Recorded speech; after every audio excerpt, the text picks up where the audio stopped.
क्या कोई योद्धा इतना महान हो सकता है कि देवता उससे डरें और फिर भी इतना अभागा कि उसका अपना भाग्य ही उसका सबसे बड़ा शत्रु बन जाए? आज की कहानी है उस सूर्यपुत्र की जिसे दुनिया ने दानवीर कहा, शत्रु ने सबसे घातक योद्धा माना और नियति ने सबसे क्रूर धोखा दिया। मैं हूं सिमी और आप देख रहे हैं सिमी द वन। आज आप जानेंगे कर्ण की वह त्रासदी जहां किस्मत ने स्वयं उसे पराजित किया।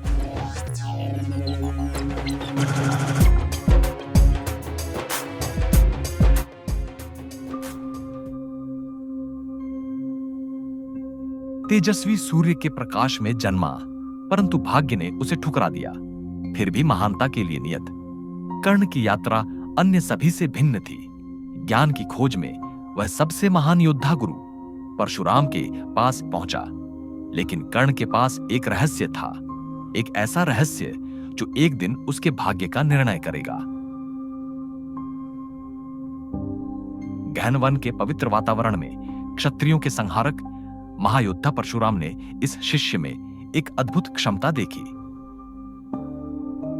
उन्होंने कर्ण को दिव्य अस्त्रों का ज्ञान प्रदान किया, स्वयं देवताओं की शक्ति।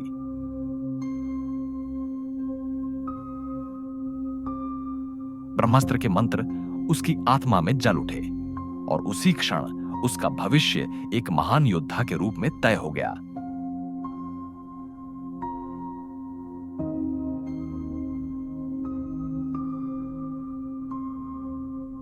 लेकिन भाग्य को कौन टाल सकता है? जब गुरु विश्राम कर रहे थे, तब कर्ण के पैर पर एक बिच्छू चढ़ाया। काला और विनाशकारी उसकी डंक अग्नि की भांति जलाने लगी। फिर भी कर्ण ने पीड़ा को सह लिया। वह मौन रहा, क्योंकि अपने गुरु की नींद में बाधा डालना उसके लिए किसी भी पीड़ा से बड़ा अपराध था। लेकिन कुछ मौन अनदेखे नहीं रहते। परशुराम जागे और उन्होंने कर्ण के रक्त से सना चरण देखा, कर्ण का स्थिर चेहरा, और उसी क्षण उन्हें सत्य का बोध हुआ। कोई ब्राह्मण इतनी पीड़ा को बिना चीखे सहन नहीं कर सकता। उन्होंने गरजते हुए कहा, तुम क्षत्रिय हो, एक योद्धा, और योद्धाओं के लिए मेरे ज्ञान में कोई स्थान नहीं। वायुमंडल भारी हो गया, वन भी उनके क्रोध से कांप उठा। आकाश में देवता साक्षी बने जब परशुराम का स्वर गूंजा, तेरे इस छल के कारण एक श्राप तुझ पर लगेगा। जब तुझे इस ज्ञान की सबसे अधिक आवश्यकता होगी, यह तुझे त्याग देगा। कर्ण का हृदय जोरों से धड़कने लगा। एक पल ने उसके भाग्य को मोड़ दिया, एक झूठ ने विनाश को आमंत्रित कर दिया। लेकिन नियति के पहिए अब घूमने लगे थे। वर्ष बीत गए। कुरुक्षेत्र की रणभूमि रक्त से सराबोर थी। सूर्यपुत्र कर्ण अर्जुन के समक्ष खड़ा था, उस योद्धा के विरुद्ध जिससे उसका टकराव अवश्यंभावी था। विजय उसके हाथ में थी, धनुष तना हुआ था, उसका हृदय अडिग।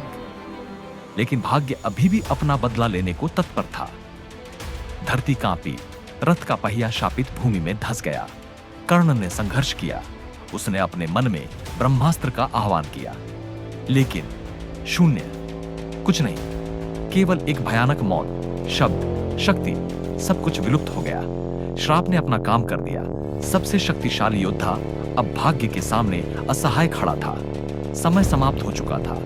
दूसरी ओर से अर्जुन का तीर एक जलती हुई धधकती उल्का के समान स्वयं श्री कृष्ण के निर्देशन में चला। कर्ण ने ऊपर देखा, उसने सम्मान से, निष्ठा से और पूरी शक्ति से लड़ा। फिर भी अंत में उसके पास कुछ नहीं बचा था। तीर ने अपना लक्ष्य भेद दिया और सूर्यपुत्र धूल में गिर पड़ा। किसी योद्धा की शक्ति से नहीं, बल्कि भाग्य की निर्दयता से। कर्ण, वह योद्धा जिसने देवताओं को भी चुनौती दी, वह मित्र जिसने कभी विश्वासघात नहीं किया, वह भाई जिसे कभी अपनाया नहीं गया, युद्ध में नहीं गिरा, बल्कि एक भूले बिसरे श्राप के कारण परास्त हुआ। उसकी सबसे बड़ी शक्ति, उसका ज्ञान ही उसकी सबसे बड़ी दुर्बलता बन गया। और अपने अंतिम क्षण में उसे एहसास हुआ, कुछ युद्ध अस्त्र शस्त्र से नहीं, बल्कि केवल भाग्य से लड़े जाते हैं। कर्ण पृथ्वी पर गिर चुका था, पर उसकी आत्मा अभी भी आकाश की ओर देख रही थी। जिस सूर्य को उसने जीवन भर पिता माना, आज वही सूर्य उसके अंतिम क्षणों का साक्षी बना। उसने न कभी भीख मांगी, न कभी अपना दर्द दिखाया, वह जानता था कि वह पराजित किसी योद्धा से नहीं हुआ, वह पराजित हुआ नियति से, जिसे जन्म ने ठुकराया, जिसे समाज ने अपमान दिया, जिसे गुरु ने श्राप दिया और जिसे युद्ध ने नहीं भाग्य की एक भूल ने मार डाला। पर इतिहास ने उसे केवल हारा हुआ योद्धा नहीं लिखा, इतिहास ने उसे लिखा दान का देवता, मित्रता की मिसाल और सम्मान का अंतिम प्रहरी। कर्ण मर गया, लेकिन उसका दुर्भाग्य अमर हो गया, क्योंकि कुछ कहानियां जीत की नहीं होती, कुछ कहानियां केवल यह सिखाने आती हैं कि इंसान कितना भी महान क्यों ना हो, नियति कभी कभी उससे भी महान निकल जाती है।